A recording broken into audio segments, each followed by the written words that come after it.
Welcome to Instruction Discussion, our weekly look at the latest topics and trends in education affecting schools here on Long Island and schools around the world.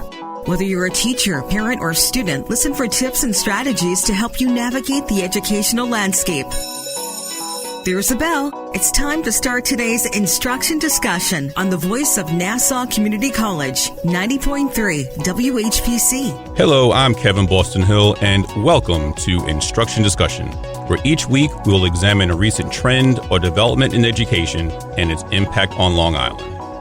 When examining history, we find that it is like putting a puzzle together without knowing what the finished product is supposed to look like.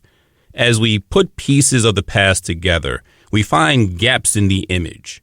Those gaps are often filled by the interpretation of those who are completing the puzzle based on their viewpoint and those they have been exposed to. Thus, in order to get as clear a picture of the events of the past as possible, it is important that people are exposed to as many viewpoints as possible. It is argued that the picture, where African Americans are concerned, is subject to this gap filling through interpretation. To help correct this image, the College Board has developed its Advanced Placement African American Studies course. Through primary sources in history, literature, and the arts, students in this course will develop skills across multiple fields, with an emphasis on developing historical, literary, visual, and data analysis skills. In essence, they will be completing the puzzle with actual pieces rather than 3D printed pieces. To help us understand the journey and development and importance of the AP African American course of study, we welcome Dr. Brandi Waters, Senior Director and Program Manager of AP African American Studies at College Board. Dr. Waters holds a combined doctorate in Latin American History and African American Studies and has led the development of the AP African American course, and we are fortunate to have her with us here today. Dr. Waters, welcome to Instruction Discussion on 90.3 WHPC. Thank you so much for having me. Tell us, why is the College Board offering an AP course in African American Studies to begin with? There are many good reasons to offer an AP course in African American Studies. Some of them you've laid out already. But for us, one really good reason is that this is the course that students have asked for. The AP program sends out surveys to AP teachers and students to get feedback on subject areas for new courses. And for several years now, African American Studies has been among one of the most requested new courses. Now, let's say a student wants to take this course, and I love the idea that is basically student and teacher driven as far as the development of the course. But if a student wants to get into this course and is not currently being offered at their school, what recourse do they have? So we are currently in a pilot, but what's exciting about the launch of our new framework is that it really kicks off the beginning of any school being able to join this course. So next academic year, any high school that wants to offer this course will be able to do so. In the spring of next year, they can visit our website, cb.org/AP Studies, and learn more about the course and also the process of adding the course to your high school. Now, you mentioned that that we're currently in a pilot program with the course. So walk us through the journey of development for this course. Again, we talked about how it began with the groundswell of students and faculty wanting the course, asking for it. So how did we go from that to the pilot and beyond? So we really looked into offering an African American history course about a decade ago. And we found that at the time, there wasn't a lot of appetite among colleges and universities for offering credit for the course. But over the last 10 years, and more recently in the last few years, we've heard so much interest from high school students and high school teachers that we decided to look into this again. And what we found is that the field itself has also grown. Colleges now, more than ever, are offering an introductory course that is African American Studies. So an interdisciplinary course that really exposes students to the foundations of this rich and dynamic field. So partnering the student interest, teacher interest, and interest from colleges, that's when we really set out to kick off our research again to think about what this course could look like. And it was a really dynamic process. Coming from my background as a researcher, I had an opportunity to review well over 100 college syllabi for introductory courses in this field, whether it's African American studies, Black studies, Africana studies. I was able to look at syllabi from HBCUs and Ivy League institutions, state schools, private schools, and really sort of see the wide range of topics and sources that college students are looking at in introductory courses. So after completing a lot of syllabi review, we held focus groups, surveys, put together committees of scholars and teachers across the country to make sure that we were understanding what the most essential concepts and topics were in this field. So one of the things that makes this course really special is that it leverages the feedback from more than 300 faculty across the country, and also reaching every subfield of African American studies.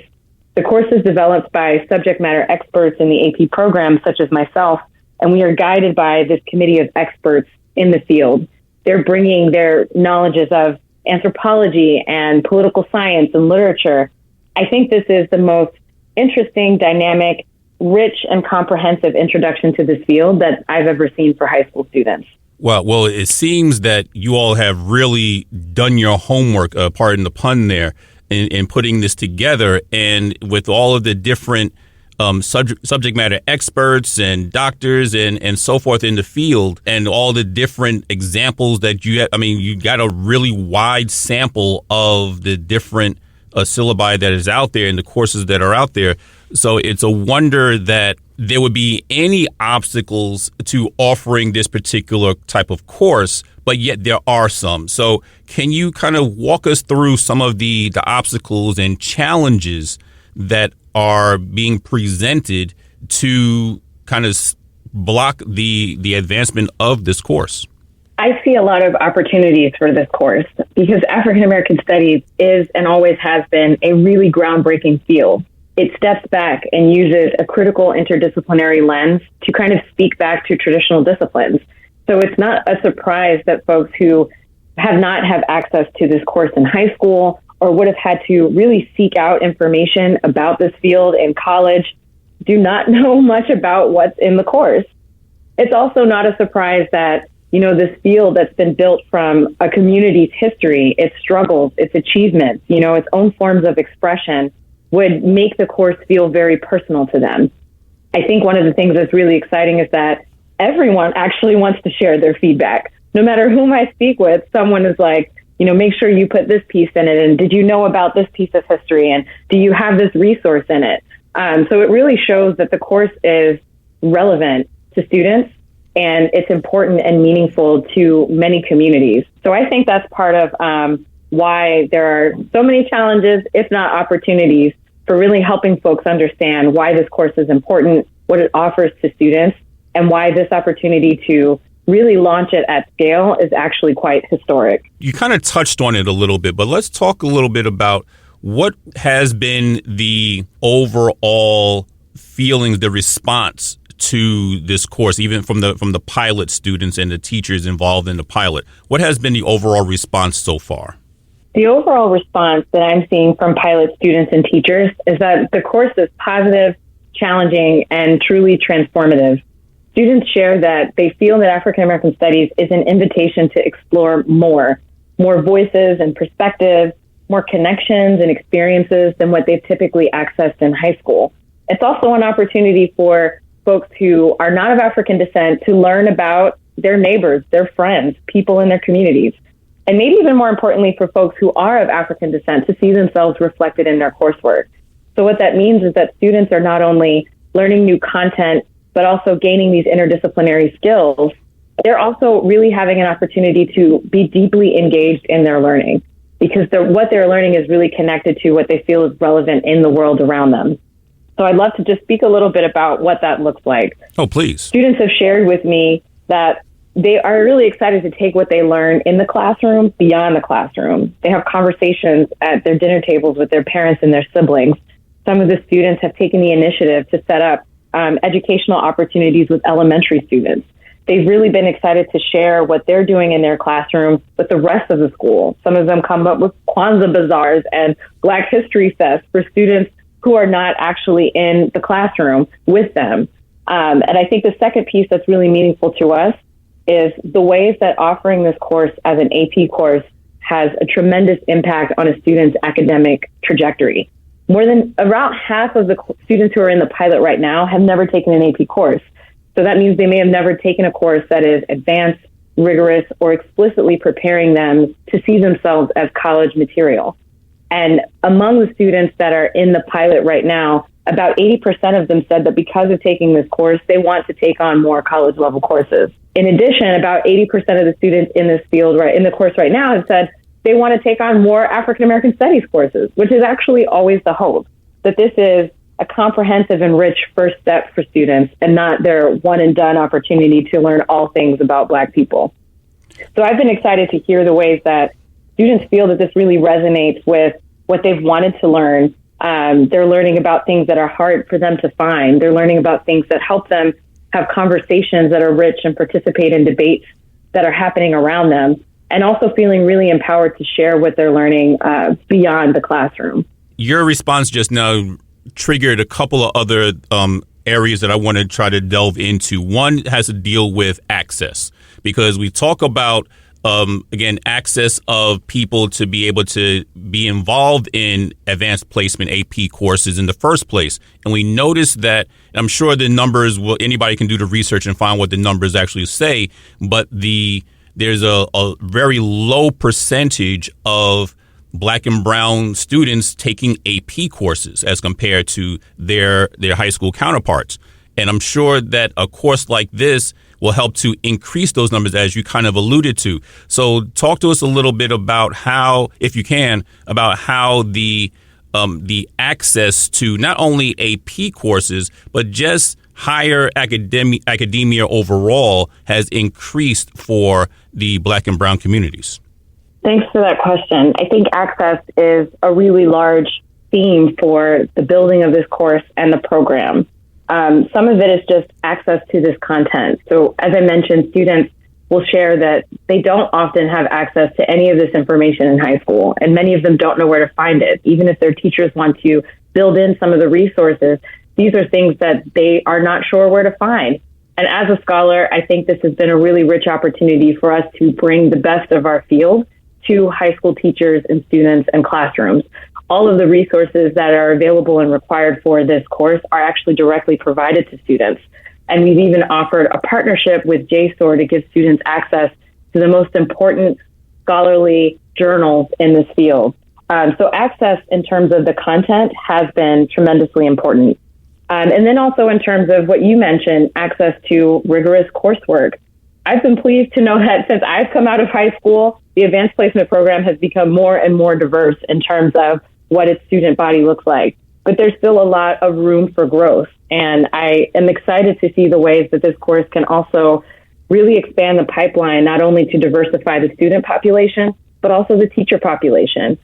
We've heard from teachers in the pilot who have not typically been considered as AP teachers or do not teach AP courses, who really volunteered to step up to bring this course to their classrooms. So the course is also changing what it looks like to be an AP student and an AP teacher, which I think is super exciting. It also means that it helps to close the gap in terms of access to rigorous educational opportunities that we know have a major impact on the students' longer-term academic journey. I think the final piece of access is just making sure that folks have access to this course across the country. As I mentioned, student interest has been really high, and the work of students and teachers in this course, the good word that they spread about it, is a part of what has grown the pilot over the course of the last 2 years. We started out in about 60 schools last year, and now we are in nearly 700 schools across the country, 80 of those schools in New York alone. Honestly, New York is really a trailblazer for this course. So I hope that the course can continue to grow, and also that students in every state have access to it. You are listening to Instruction Discussion on the voice of Nassau Community College, 90.3 WHPC. My name is Kevin Boston Hill, and our guest today is Dr. Brandi Waters, Senior Director and Program Manager of AP African American Studies at College Board. Let's talk a little bit now about the trickle-up effect. And what I mean by that is, because you alluded to this as well in one of your previous responses, that because students are taking on this AP course in African American Studies, it started to spark an interest in wanting to learn more. So do you know of, in your studies, in your coursework, do you know if there's been an impact on college coursework as far as the development of more college courses in African American studies or higher enrollment in those particular courses at the college level? I do think that this course will have an impact on higher ed and particularly the growth of this field writ large. We found that when fields are offered in AP courses, it does actually increase the amount of students who are taking those fields and pursuing those majors in colleges. So I think the same thing will happen here, just based off of what we're seeing from the pilot. It does spark that interest of wanting to take additional courses. It also sparks an interest of wanting to major and sometimes become a scholar of this field. It's amazing to me to see what high school students are sharing about how this is impacting their career trajectory, whether it means that they want to become an architect and focus on providing housing in minority-serving communities, or whether it means that they now want to become a scholar of African American studies. I've heard from many of them, they've decided that they want to go to an HBCU because of what they've learned about the rich history of these institutions and the ways that they've served Black communities and Black excellence. So I think that what we'll see is a larger impact, not only on the field and its institutions, but also in terms of enrollments. I think a final piece that's really important is that African American studies fits differently at every higher ed institution. Some universities have really robust programs, and others are looking to grow programs in this area. And some of what we've heard from colleges that are building out their programs is that offering this course in their local communities means that students will be coming to those colleges looking for credit, looking for advanced placement, looking for sequent courses. So they've really enjoyed being able to leverage the research that has gone into this course to help build out their introductory courses and hopefully build out their African American studies programs. So let me ask you, what do you say to those? Because of course, I'm going to say that this course is long overdue. And I think it's something that should be, like you said, should be in every school across the country. But you have some states, some schools, some districts that are still kind of pushing back, and because they feel that by taking this course, you're indoctrinating our students. So what do you say to that portion of the population that feels that by having students take an African American studies course, you're subjecting them to indoctrination? I'd share that this course is in no way any form of indoctrination, nor is any other AP course.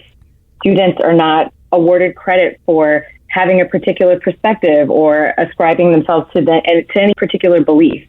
If anything, AP courses, and this one in particular, really drive students to analyze perspectives that are different from their own. They're not required to feel a certain way about themselves or about the content. We, if anything, want them to use these courses as an opportunity to sharpen their critical thinking skills.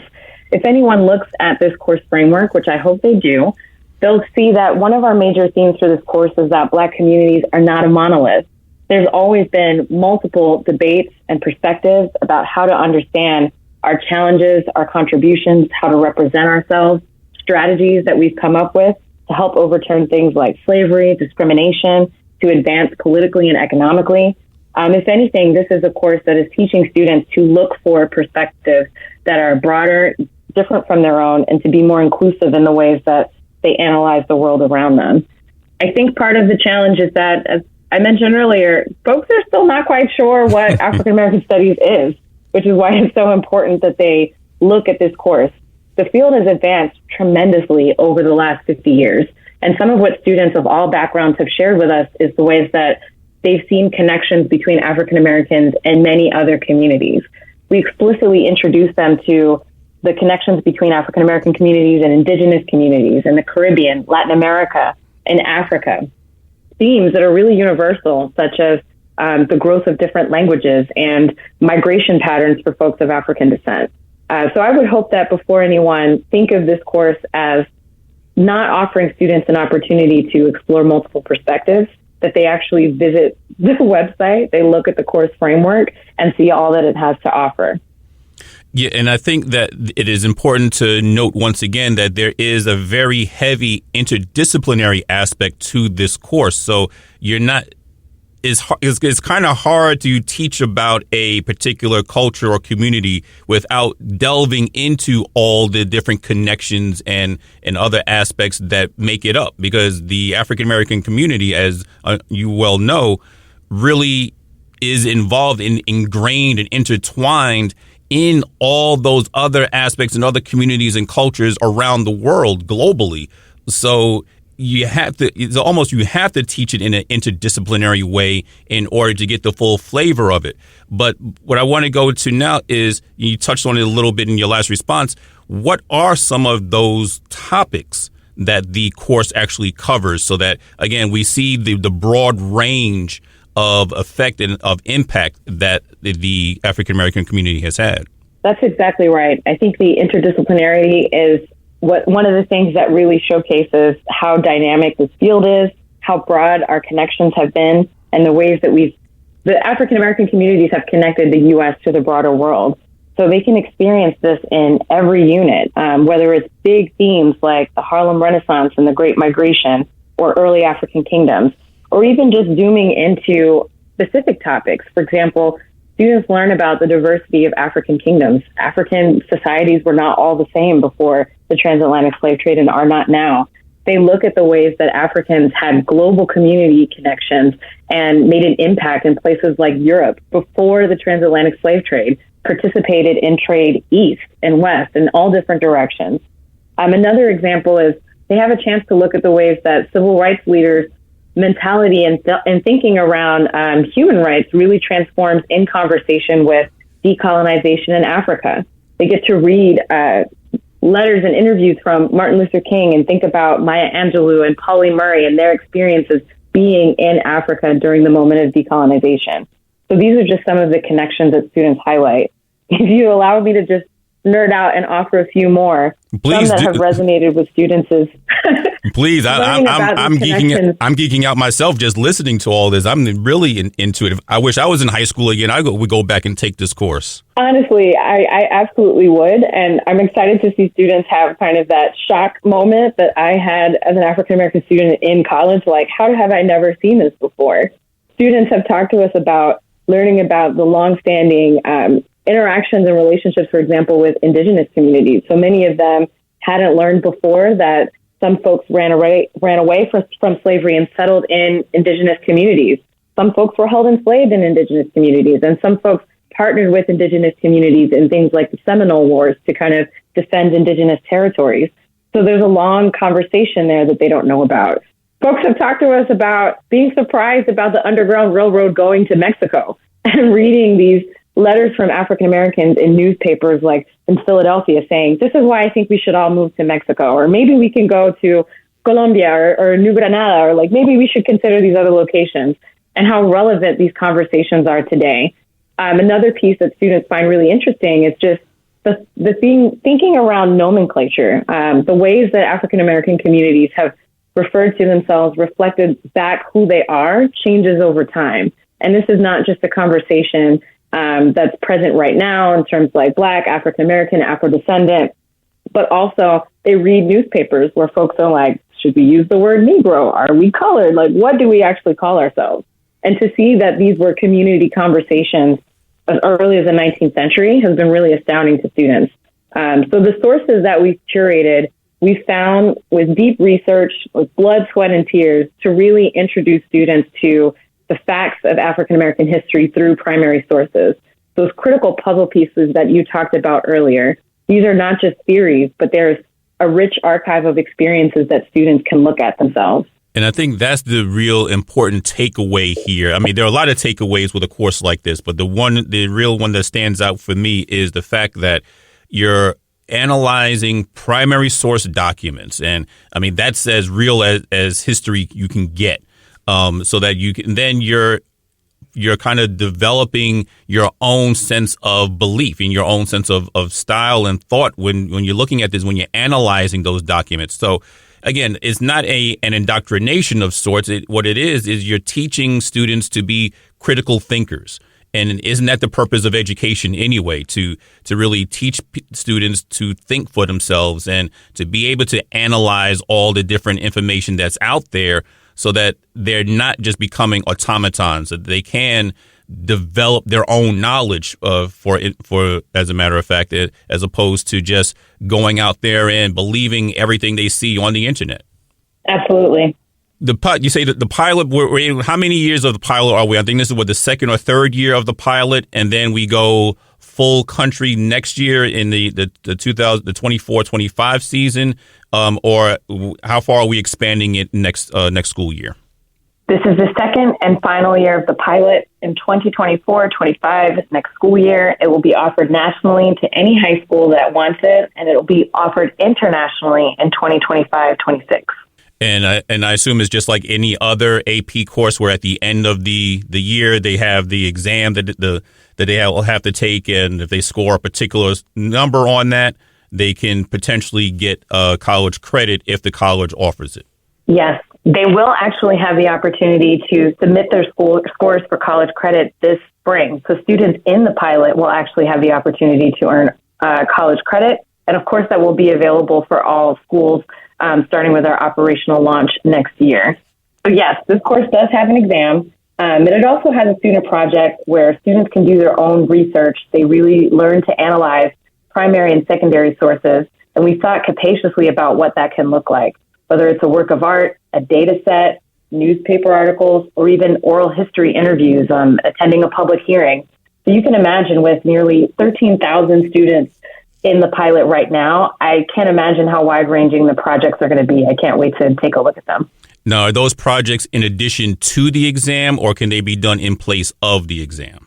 In addition to the exam. Okay, no, that's great. I think, and that was one of the things I was thinking about, that there would be this type of project-based learning that's taking place, where students start to think of their own ways of that they can express themselves through and express their knowledge of the subject matter by creating their own particular project. So I think that's really great that they're able to do so.